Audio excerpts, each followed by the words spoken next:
Hello, hello, everybody. Edu Ribeiro here. One more time, Drum Conversation, and this streaming is sponsored by Open Studio Jazz. Yes, Open Studio Jazz, great. And one more time, I'm so sorry about my bad English. And today we're gonna have amazing music, musicist, amazing woman, amazing drummer. But at morning I was running, listening her music, her beautiful music, and she inspired me to play some maracatu for today. And I will start playing as I do every time, every Wednesday. And let's go.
Yes, yes, yes, yes. Thank you, everybody, for being here. And today is almost the last day of the year.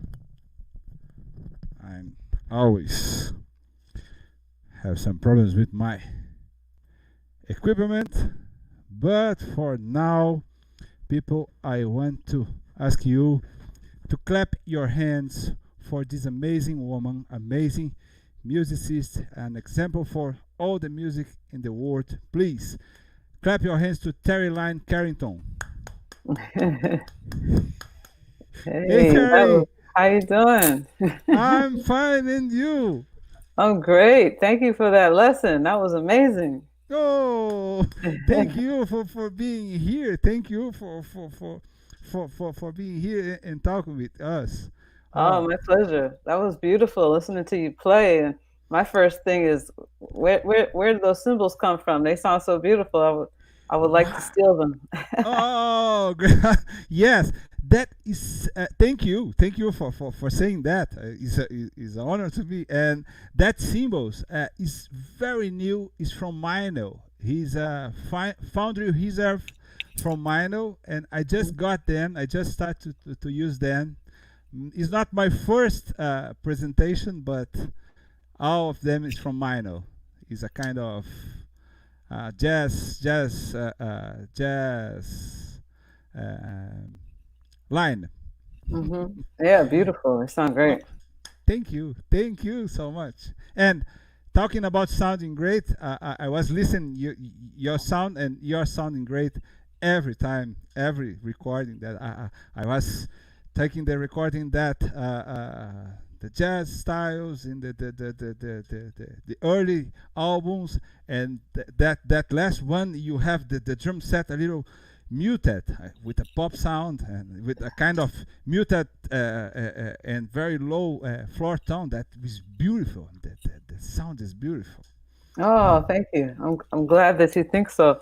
I detuned the drums quite a bit actually for that recording, and I wasn't used to playing. It was just a sound I was going for, but I wasn't really used to playing them tuned that low, so I had to hit them a lot harder than than I normally do. So I actually ended up with tendonitis after those sessions. Wow, is that Yeah, real? You have yeah. tendonitis? I did after those sessions. Yeah, it's pretty much healed now, but it was You, a good year you, of that.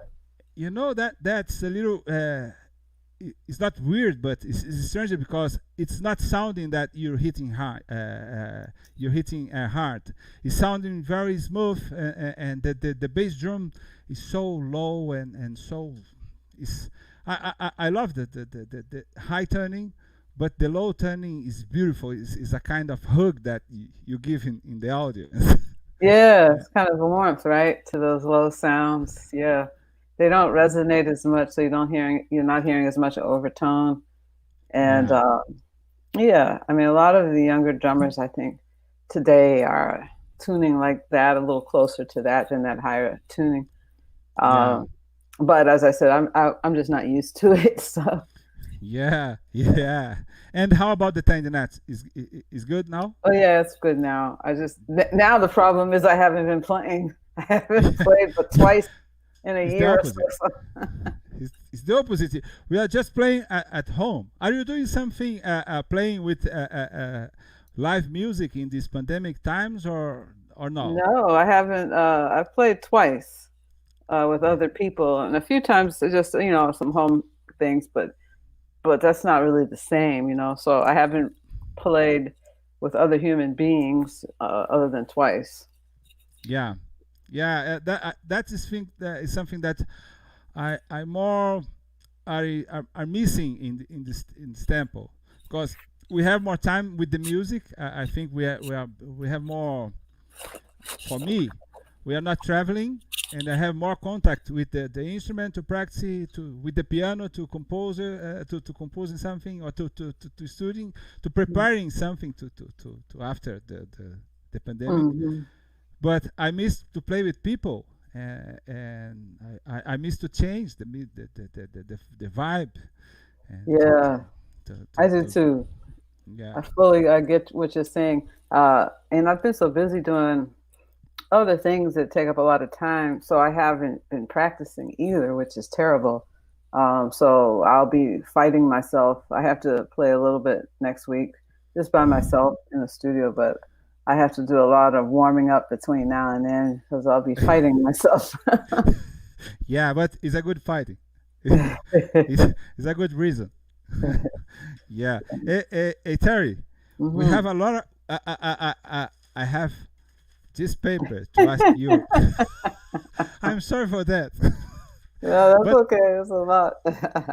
that's something that I was so curious because I read that you are the youngest person to receive the union card, from the musician union card in Boston. At 10 years, when you were 10 years old, you Mm. received the card to play music professional. Is that? Yes, To- yes. There And was some what? gig I had that I needed to have a union card for, so can't remember what that was. Yeah, but why you start so early? Why you start to play so early? Because 10 years old playing professional is not very common. Uh, Um, why? y- I don't know. The drums were there. My grandfather played drums, and his drums were in the basement, and my father would bring them upstairs, and uh, he would set them up and play them himself. And so my father played drums too, and he also played saxophone. So at 5 years old, I started playing saxophone. I lost my front teeth, and then started playing drums at 7. oh, you lost your front teeth, and the sound of the saxophone changed. Yeah, Yeah. it wasn't so easy, right? And for the drums, you don't need that. Exactly. Yeah, great, great. And um, where are you living now? You live in New York or in No, Los Angeles? I live in Boston. In Hmm. Boston. You are from Boston. I'm from Boston, and I'm back. I mean, I live in the suburb of Boston, but I teach at Berklee College of Music, so that's why I'm still here, back here. Okay. Okay. Uh, Before talk about Berkeley and your teaching, did you study in Berkeley? Did I you did. study?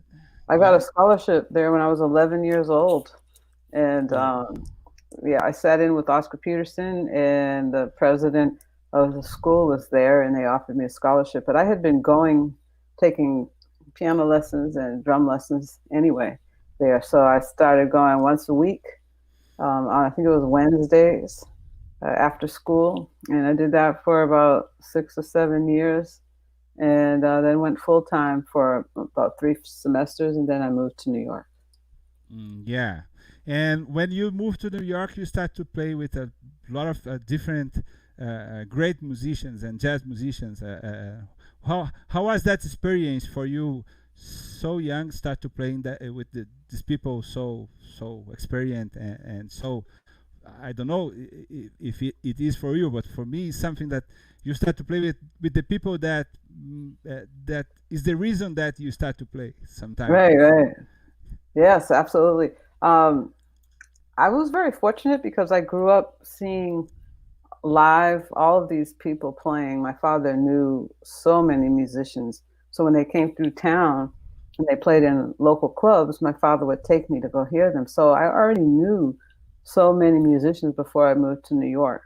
And that's what one thing that makes my story a bit different from most people. And also it makes it easier for me to move to New York and start working and survive and all of that because I had a gig when I moved there with Clark Terry, and he wow, was also the first person that I played professionally with at 10 years old.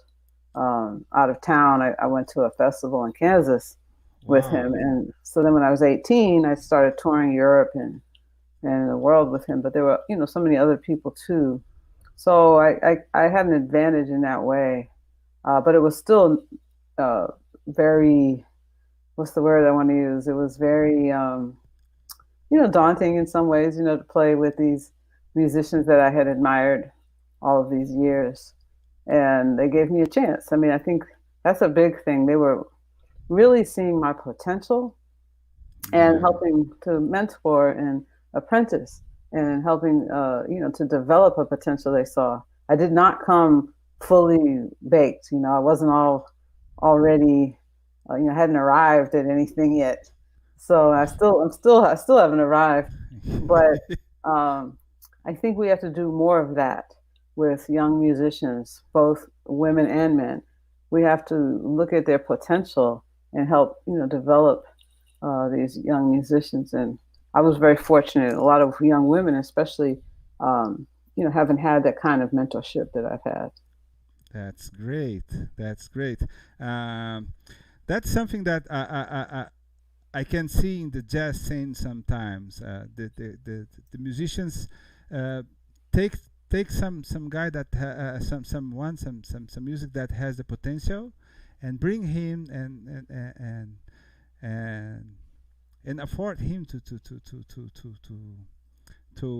grow up. That Right.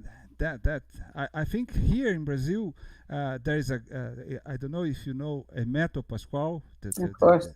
Emeto used to do that a lot. Bring young musicians and start to play together to help this potential to I don't know the word in English, but in Portuguese is some if you have a flower, it's a kind of seed and the flower is The going.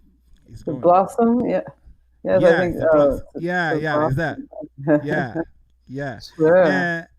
And and so and after Blackley, you moved you moved to Los Angeles. Is that? No, I moved to New York for 5 years, from Yeah, 18 to 23, yeah. and My then I bad. moved no, it's okay. Then I moved to Los Angeles, and right when I got to Los Angeles, I got the gig on the Arsenio Hall show, which helped, my career quite a bit, playing on late night television. Yeah, Yeah. yeah.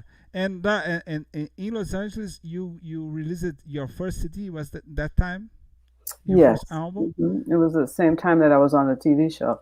And yeah, that album was called Real Life Story. Came out in 1989. Uh huh. And that album was nominated to Grammy. That was your debut album was just nominated. Yeah. That's amazing, and for a drummer, because um, sometimes we want to play drums, and just that, and you want to have a gig and you want to have a career as a side man. But was your uh, you did your first album very young, and why you have what is what called you to do that? Why? To do the album at a young age? Yeah. Uh, that's a good question. I mean, there was a lot of other people doing albums at their young age. I was probably 22 or 23 when I did that album, and uh, the why, I don't know the why. Maybe uh, other people were doing it, and I sought to do the same thing. And the label Verve Forecast at the time, Richard Seidel is the person that signed me, and Hmm. I had an opportunity, so I took it. Great. And how was the process? You did the arrangements. You bring the musicians. How was this process for do Mhm. that? Well, I collaborated on that album. Um, I co-produced it with Robert Irving III. He played keyboards at the time with Miles Davis and was his MD at the Hmm. time.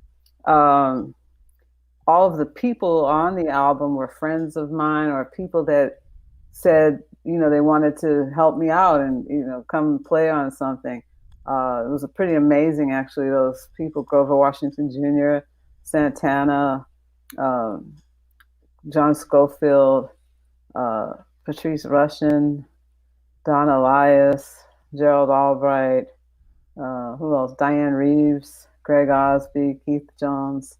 Um, yeah, I don't know if I'm forgetting it. Oh, Hiram Bullock, he was on the album too. But and then I co-arranged some songs with Bobby, and then actually one song Jim Beard arranged, Blackbird. Hmm. So anyway, it was just a bit of different collaborations. Great, great. And the Mosaics project in 2011, is that right? 2011? Oh, you're better than me. I'd have to look it up. I think so. Yeah, no, I wrote that. Okay. It's not in my mind. I wrote that. Okay. It was a Grammy winner, and you had a list of singers, very important singers, and instrumentist woman playing with you. And in 2013, you are the first woman that got the Grammy in the instrumental category. Is that the best jazz instrumental album Yes. category? And now you have a different project that is nominated too. The social science is nominated for the next Grammy 21. Yes. What what did these projects in your career has in common, and what do you think is some difference for each project to when you have to do something to a new CD, new album? I don't know if people say CD today. It's a maybe it's a little old. I can see, but when you have a new project, you think in something that you have to change to make difference, or that is natural for you. Well, I try to just grow with the times to some degree. Every album has been, fairly different and thematic. I try to pick themes and ideas that I can make a statement with and follow through with those ideas and themes. So each album has been a bit different. I don't think anybody would listen to my albums and think they all sound the same. But I think this album is really sweet for me because it is a true collaboration with a band. Social Sciences, Matthew Stevens, Aaron Parks, Morgan Guerin, Deb O'Reilly, and Casa Overall. And we all contributed to the record, and a lot of the writing was done by myself and Aaron and Matt. And we formed the band after years of playing some together, touring, and having conversations about social issues and things that are happening in our country and in the world. And, I felt a like-minded spirit with them. So decided to start something with the two of them, and then we expanded it to the other three people to make this album. But so this is very different from, the other albums where I was pretty much at the helm by myself. Mm-hmm. Great, great. But I think the important thing, though, is to really evolve and grow musically. So I don't think, we should necessarily. I mean, some people have made albums, every year, or back in the day, making albums, more than once a year.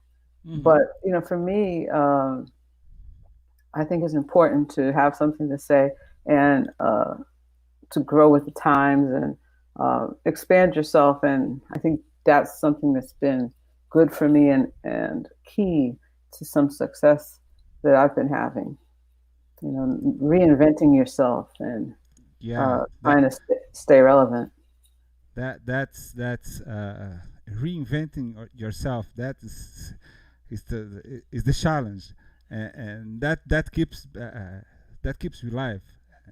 And great.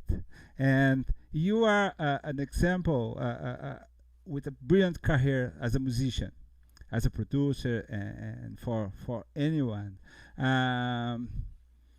I have a question. Here I have a teacher, a woman teacher, Lilian Carmona, was my teacher, my drummer teacher. And I know that we have a lot of difficulties and problems about the woman's instrumentists here in Brazil. I can talk about in US, but I can imagine that is the same. And how is that for the musicians, for the woman musicians in US? Is there any difficulties? Is there what is the Mm. You, Yeah. you understand my question. Well, My I think English it's, is. yes. I think it's you know, it's a big statement to know that after so many years of the Grammy Awards, I was not only the first woman to win in the instrumental category, but the first one to be nominated um, for a solo album. So I think that speaks to that problem, having that same problem in this country. The numbers, just with some really kind of down and dirty statistics, the numbers are probably around 5% of women that are successful Wow. musicians, instrumentalists, in comparison to men. And that's why I started this institute at Berkeley to really try to create an environment where these young women could be taught and mentored and advocated for. And not just young women, but young men too, that Yeah. care about the future of the music, that care about gender equity and gender justice. And uh, I'm happy to see that there are so many young men that gravitate to our institute because they care about that same issue and want to be in an environment where they don't have to perform masculinity as well, Yeah. because the music can, sometimes ask or demand you perform that, or at least that's what you feel, when that might not even be what you want to do. So that's the reason, we started this institute at the college. But the problem is something that I pretty much ignored for most of my career, because I had a good career and I was a bit of an exception. And it wasn't until I realized there was something wrong with being an exception. It wasn't until then that I started trying to do my share in correcting the problem and using whatever success I have or platforms that I'm a part of to address this issue. And I feel that until we have gender equity, the music will not reach its full potential. And anybody that really cares about the music, I feel should care about gender equity and representation in it as well.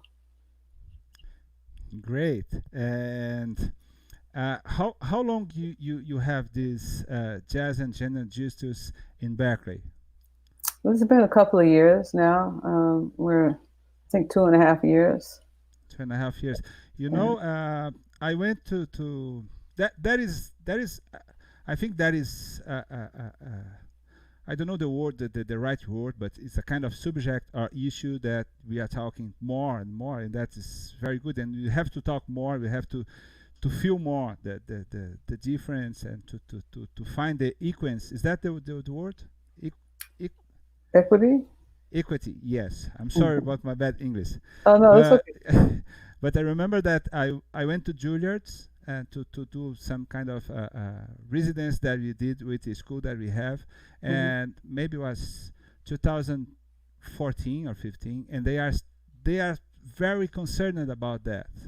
And I work in a school here in MASP. Is a public school, Hmm. and we do the coordination for the popular music, and we did some kind of research about that, about the women in the school, and we realized that they came to school very young to study, but they didn't complete the school. They Hmm. stopped it in the middle, and we are trying to understand what is the reason to do that. Right. Uh, Yeah. I mean, I think that matriculation rate is really bad. From middle school to high school, women drop off playing instruments. Then from high school to college, women drop off. And then from college into the professional world, women drop off. So with every step, there's less and less women playing. And there's several reasons.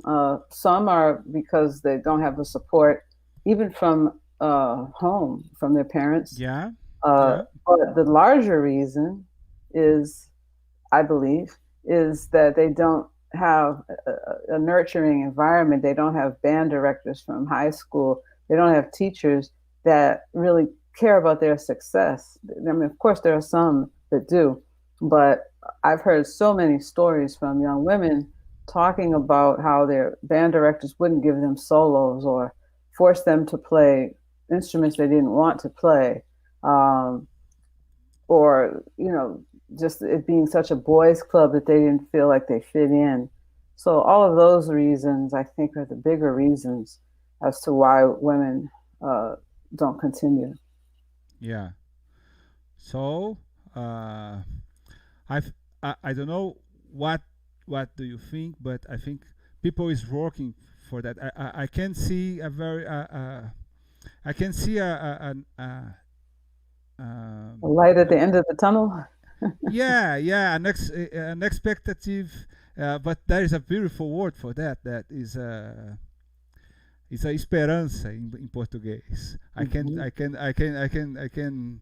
But is that the light and the end of the tunnel? I think that, here I can see more people playing, more people, more women playing Mhm. different instruments, more drummers, more bass Mhm. players, and it is kind of 5 or 10 years from now. Right. That's growing. Yes, I can see it too, and it makes me very happy, because eventually it would be wonderful uh, to have it so that we wouldn't need the institute that we created at Berkeley. It would be nice for it to change into something else because this problem is not a problem anymore. So that's my goal. I hope that that can happen in my lifetime because I do see a difference, and I think that we're moving in the right direction for sure.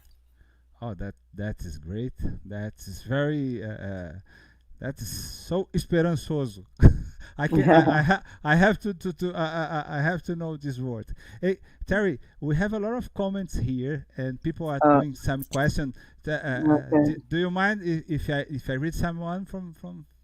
Oh yeah, please. I just noticed the chat Okay. bar. I didn't have it on the right. I will read everybody because I want to say hello for everybody here. O Ira Nogueira, that I know, he's from Bahia, in São Paulo. He's saying just hello. O Ira. Mike Miller says hello. O Ira. Open Hmm. Studio, thanks for joining us. Adilson Filho, boa tarde, Edu. That's good afternoon. Mike Miller. Uh, there is a question for you, Terry. Mike Meller says, Terry, what's your practice routine like? Yeah, that's well, I would like to know what that is actually myself. Um, I haven't practiced. Yeah, I haven't played really like this whole year almost, and haven't been practicing either because I've been busy consulting and doing a lot of just other work that doesn't involve sitting behind the drum kit. And the one thing that I did do, and will be doing soon before I play is I still do the Alan Dawson ritual to warm up my hands, and I do it generally on a pillow or a bed or a couch or something, this doesn't have much bounce. And then I also do it with brushes. Um, and that normally, if I do that for a few days, like maybe 3 days before playing, if I haven't played in a long time, that generally, I'll do it a few times a day, but that'll get my hands back in motion. Um, Otherwise, I tend to practice just music, like whatever music I have to play, and trying to find different textures and colors, and basically based on demos or music that people have sent me or music I've written or whatever the case is. So I don't have a practice routine other than warming up and making sure my technique and coordination are pretty just stable. And Okay. then, if somebody shows me something, like when I was teaching more full time with drum lessons, it was great because I got to learn rhythms from other places. Because Berkeley is such an international college, Yeah. I would have so many different drummers, and not just it didn't have to be drummers from other places, just drummers that have a different language on Yeah. their than I do on the instrument, and I would learn from them as I taught them. They would show me things in return. So I feel like my drumming has gotten a lot better since I've been teaching. Because one, I had to make sure I could play the things that I taught them. Because some things you can conceive of, but you can't execute. So I needed to, make sure I could do that. And then other things, I would just ask other people what they're doing and ask them to show me. Yeah, and that is something that for the teachers, and is a kind of you have, if you have your open eyes, they bring a lot of information for you. It's a Mm-hmm. is a question, is a kind of question that they do for you, but they bring a lot of information, new music, and new stuff, new musicians, and new styles, and that, because I think it's impossible to have all the information every time. You don't have time to do that. But sometimes a studio brings something that you, that, man, that's amazing. I want to listen to Mm-hmm. you too. That same thing. Yeah, you Oh, have to just keep your curiosity up. I think that's a big thing. We all have to keep our curiosity going in every area of life. And I think that's really how we expand and grow. great. I will keep listening, reading the comments. Bruno Okay. Marcosi, grande, abraço pro Bruno. Hi, Edu. Jesus Rodrigues, I think Jesus is from Mexico. He was, every time he's been here. Thank you, Jesus. Edu Thank you, Menezes, Jesus. thank you. O Irã Nogueira, great. Edu, Marco. Marco, I just thought about my symbols, the minor. Amazing Maracatu. Marissa Singleton says, Terry, Jesus. Let me put one more question. And And I think that's, oh, Chris Anderson, yeah.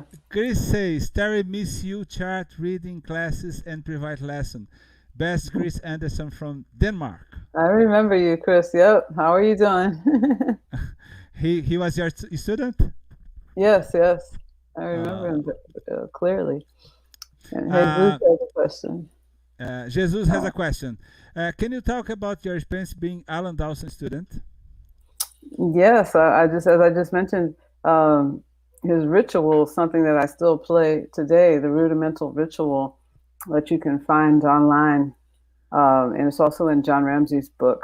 Uh, I forget the name of John Ramsey's book, but um, and we basically, he taught coordination exercises out of the syncopation book, and I've expanded some of those because if they were played with a swing uh, ride pattern, I will teach it to my students with a bembe bell ride pattern, which makes takes the coordination to the next level. Um, and we did things like early on singing forms of songs and playing, and I realized that really helped me keep melodies uh, in the back of my mind as I'm playing. So I'm always hearing the melody, and it's a simple exercise, but it was something that really stayed with me, and I feel has made me a musical drummer. Always really hearing that melody going on in the back as a backdrop. So whether I'm soloing or playing, accompanying people, I'm attached to the melody. So when I learn the melody of a song, um, even if it's not a standard but just somebody's original composition, when Mhm. I learn the melody, I never forget it. So I can hear a song that's changing time signatures, and I can hear it and learn it and really internalize it. And then 10 years later, play the song again and, still remember it. So that's, something that I'm not seeing enough of with some of my students. They don't really internalize sometimes what they learn. And I think we have to keep challenging ourselves to memorize things if that's what it takes, to internalize it opposed to just reading something. And then you play it well, when you're looking at it, but um, it's not the same as when you internalize it. So I got that from Alan. Um, and I also studied vibes with Alan. I studied vibes at Berkeley too, but I don't have an aptitude really for the vibes. It just wasn't anything I really excelled at. Wow, it's very difficult to play vibes. Did you play with four sticks I tried. I thought like it that? wasn't very good.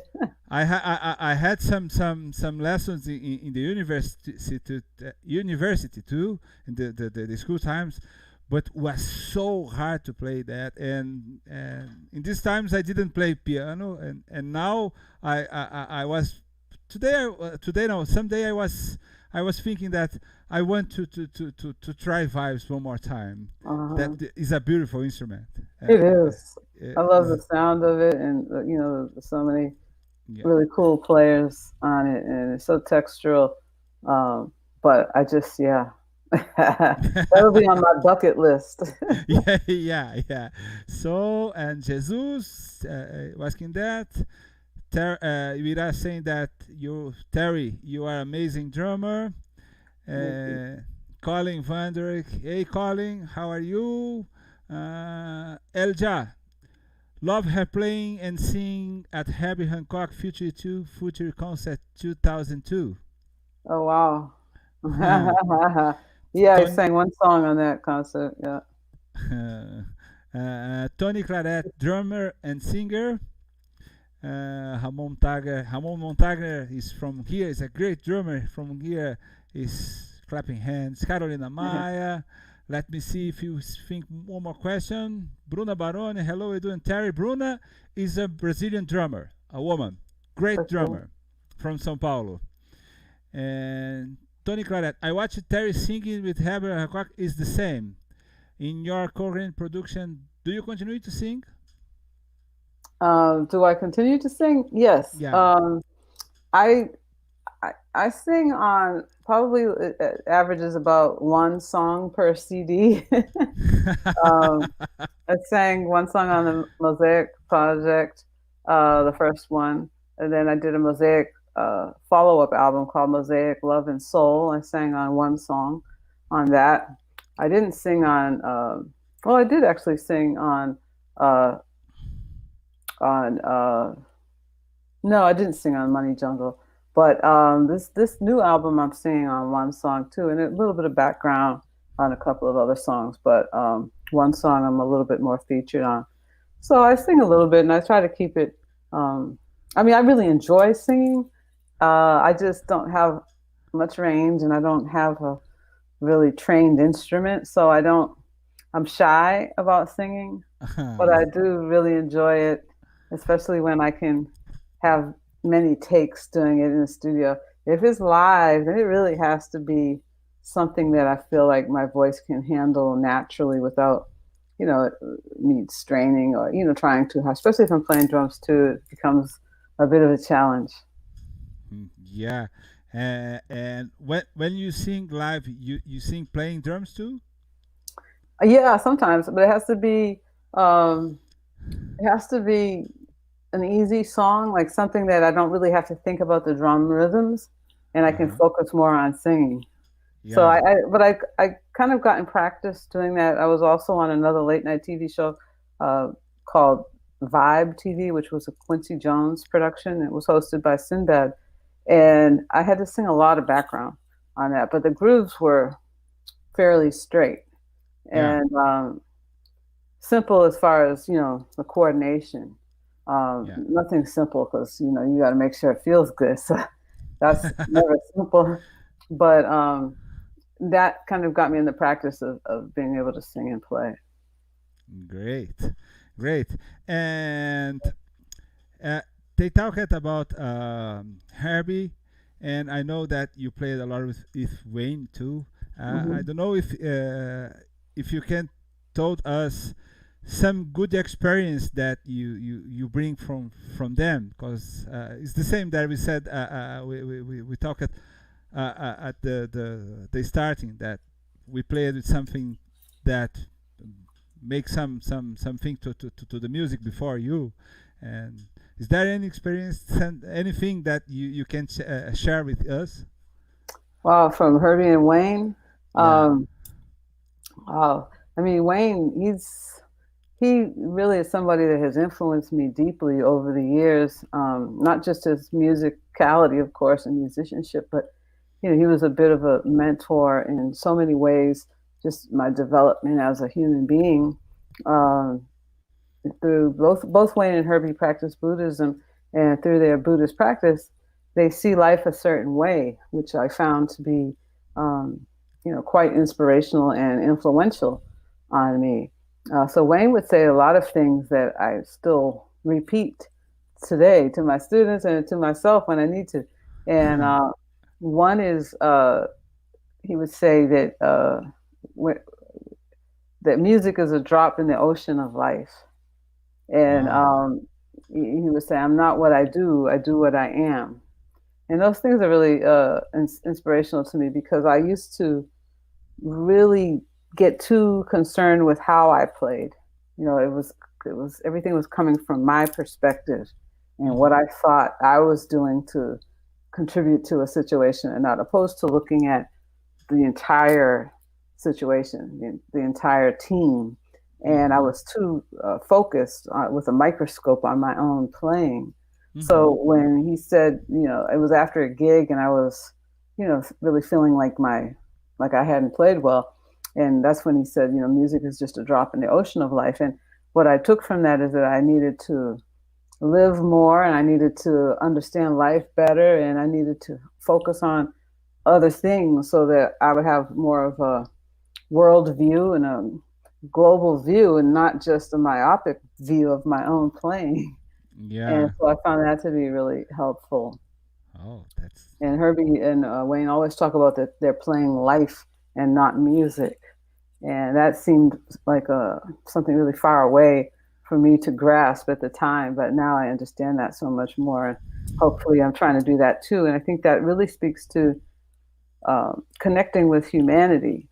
When you're playing and thinking about that thing that connects you with other people, again, opposed to just thinking about uh, your smaller view on a piece of music. You know, yeah.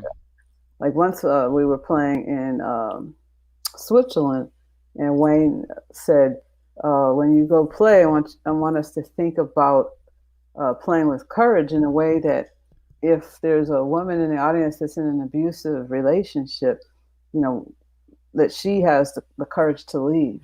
And he wanted us to play in a way that would speak to that and somebody, and so they could leave a concert with that kind of courage in them. So those are the ways that they've influenced me. Wow. That's amazing. Beautiful. Uh, and uh, I saw that about Car Center in Detroit that you are doing a kind of English word for me is managing something Oh yeah, kind of artistic director artistic from director. yeah. I'm sorry Yes, for that. that's And okay. how is the could you talk about a little bit about that for us? I saw some Sure. duos, amazing duo with Marcus Gilmore and bass player, Ben Williams. and that is a kind of music in pandemic times that Yeah. we, we Yes. We've moved to at the Car Center. Some of the artistic director and helping, with the programming, and it's been live, of course, until now. So we moved to an online platform, and we've our first, excuse me, our first endeavors have been doing a duos and duets Mm-hmm. series. So we had myself with Daniela Perez, Mm-hmm. and we had Patrice Rushen and Billy Childs, and most Mm-hmm. recently Ben Williams and Marcus Gilmore. And Mm-hmm. coming up, we have in January Lisa Fisher and Louis Cato. So Great. it's just, different people that I've put together and trying this online duo series out. So I know for New Year's, we have a little bit of a best of some of the clips from the different concerts. Actually, I think they're running each entire show for New Year's Eve for the three that we've already done. If anybody's looking for something to watch on New Year's Eve. Ah, Oh, great, great. And it is in Detroit. Car Center is in Detroit. Yes, yes, it's in Yeah. Detroit. Okay. And about this very new movie from Pixar Hmm. that I know that you did some kind of consultory. How was that experience? It was great. I was I guess, a music and cultural consultant, Uh and huh. I think that's one of the best things about Pixar is that they really try to get it right with the themes of their movies and uh, just the details. And there's an expression, "Love is in the details," Uh huh. and I think that's so true. And Pixar wanted to get it right. They took people to the African American Museum in D.C. They took some of their staff and crew there, just to make sure they had a good understanding of African American culture, That's as good. they portrayed it in the movie as a man that's a jazz musician and teacher, and all of the characters for the most part were black. So they really, went all out with cultural consultants. I mean, Herbie was one as well. Um, John Baptiste did the music and was also a consultant. Um, People in education, people all over. Anything that was touched upon in the movie, they had people uh, telling them, "Yeah, we like this. We think this might be, not so good over here. We can improve on this. This is great." This that kind of back and forth dialogue to make sure that the details are as accurate as possible. Great, great. So we have some more questions here. Uh, uh, a practice. He says, "Hi Terry, what is your advice to a student feeling overwhelmed with assimilating jazz history, different styles, repertoires, etc.?" Mm. Yeah, I always joke with my students that they have so much more to learn because every year, there's more. Every decade, there's more, more to learn. So you're responsible for everything that came before you in some ways. You're not able to take necessarily a deep dive into everything, but as far as jazz history goes, I think if you're going to play the music, you have to learn something about its history and the culture. Um, it's of course an extremely inclusive art form, but there is a history, and I think it's a pet peeve of mine when people are learning the music because there's so many jazz education programs in the U.S. and abroad as well that it's I don't think it's cool to try to learn how to play the music with these the way it's taught in colleges, as far as just the techniques and um, the what's the word I'm looking for? Just the various curriculums that have been developed on the music without regard to the history and to the people that created it. So I think that's a great question. As far as being overwhelmed about it, you just, like anything else, you just take things a day at a time and you do your best. If your heart's in the right place and you have the desire to really understand the music and the history, then it'll all come together. Hmm. You know, Great, I think there was a great. question before that on production. Yeah, from Stefania Chamorro Padilla. I was with this one. I think she's from Spain. Okay. Yes. How did I get into it? I The first record I made that we talked about earlier, the real life story from 1989. I think that's when I realized that I wanted to produce because I was in the studio with all these amazing musicians, and I had to make decisions. I had to ask them to play things again, or I had to tweak something after the fact, or edit, and all those little things that make a presentation. Make it what it is.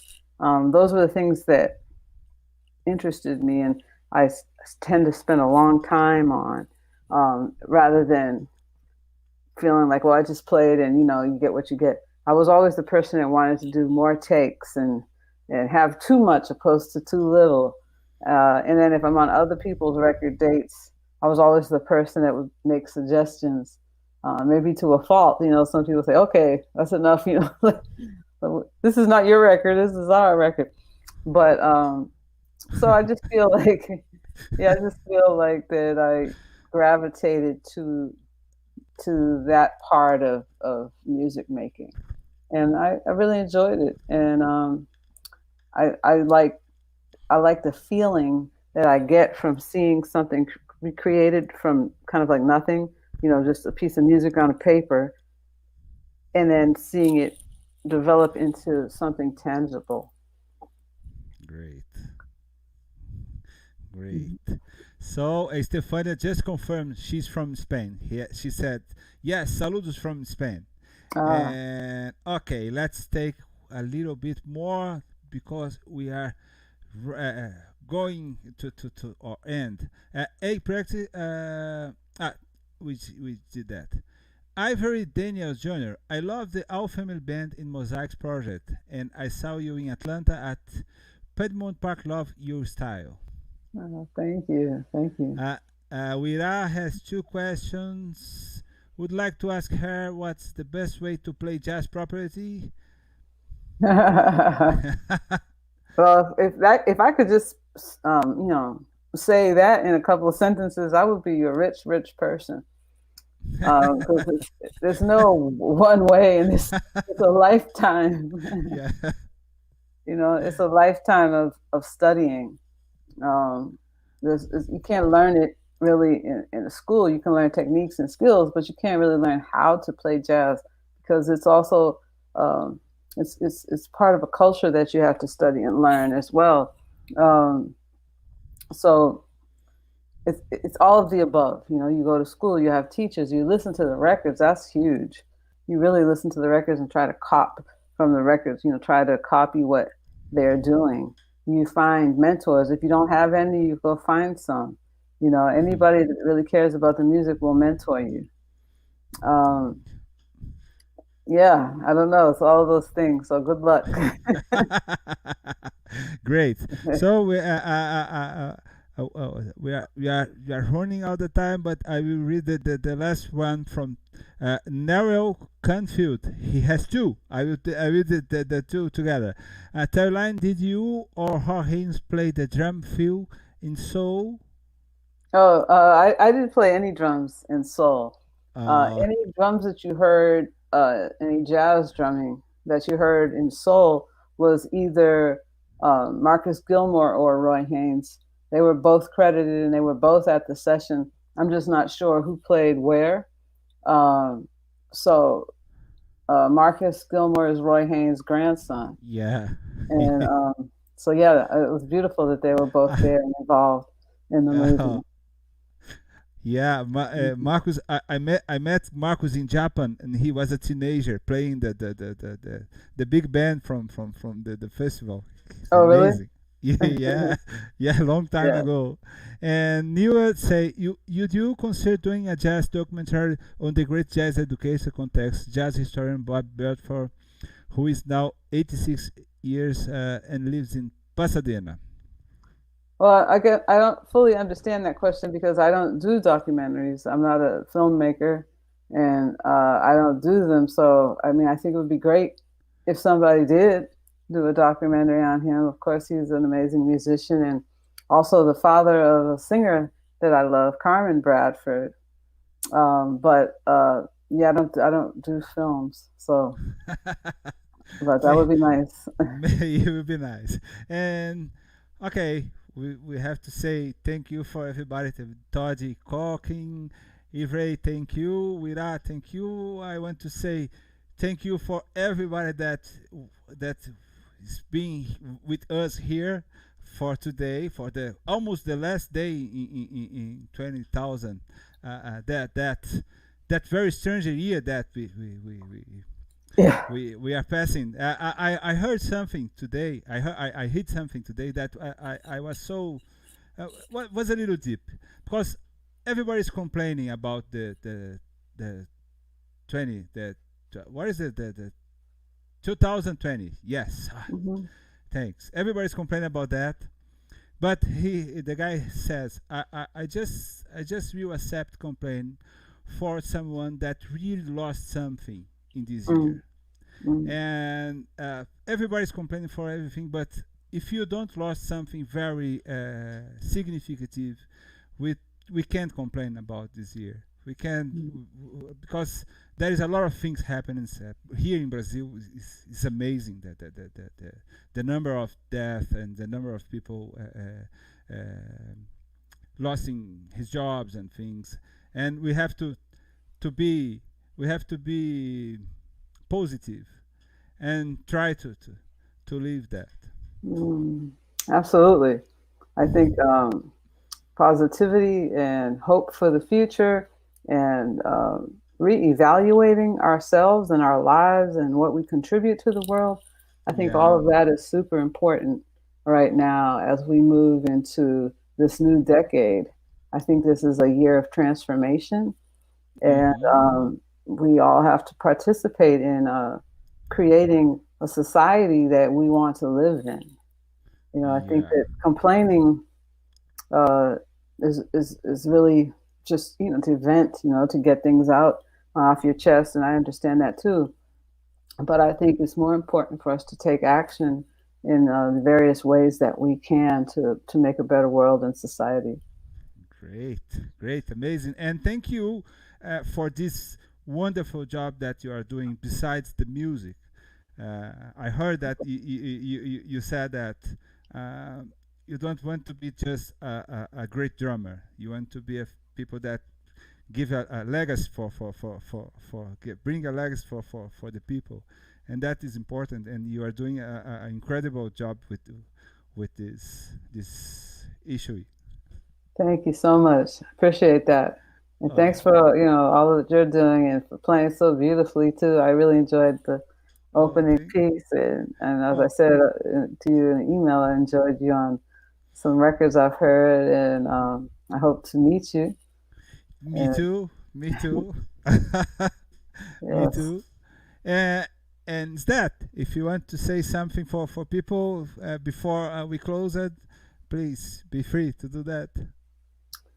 I'll just, everybody keep their head up and let's move into 2020 with new ideas and new values and new determination.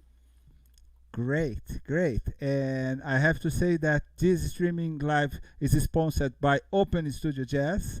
And thank you, Open Studio.